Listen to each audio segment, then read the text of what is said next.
Good morning, dear SEA student. Today I am going to talk about the specification grid of class 10 of English. Okay, so pay attention.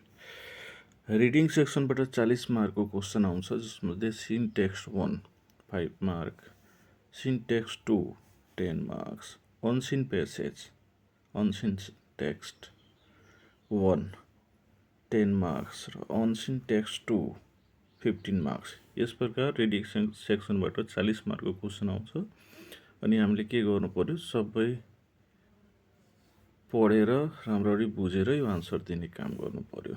अर्को छ हाम्रो writing section जुन कि 35 मार्कको question आउँछ।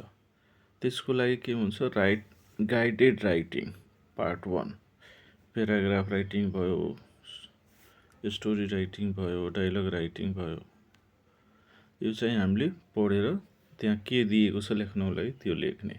त्यसपछि छ guided writing 2। यसमा पनि कन्डोलेन्स राइटिङ आयो, मेसेज अफ कङ्ग्रेचुलेसन आयो। यो पनि हामीले जे दिएको छ त्यो अनुसार लेख्ने कोसिस गर्नु पर्यो।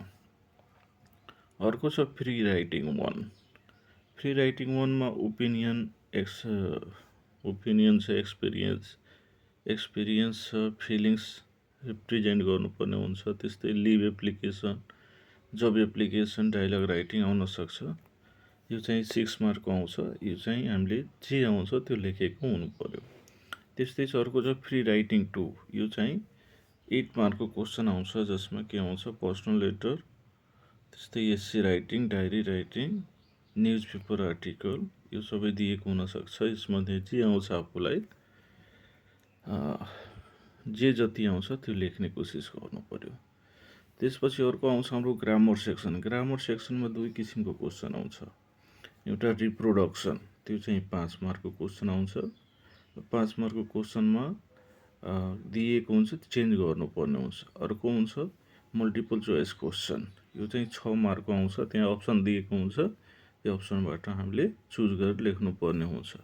त कुरा के छ, हामीले यदि इङ्ग्लिसमा पास गर्नु छ भने रिडिङ सेक्सन र राइटिङ सेक्सन छोड्नु भएन, किनभने यसको मार्क धेरै आउँछ, 40 र 35।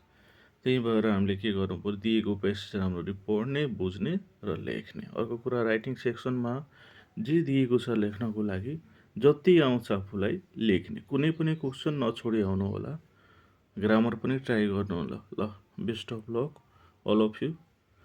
Okay, have a nice day.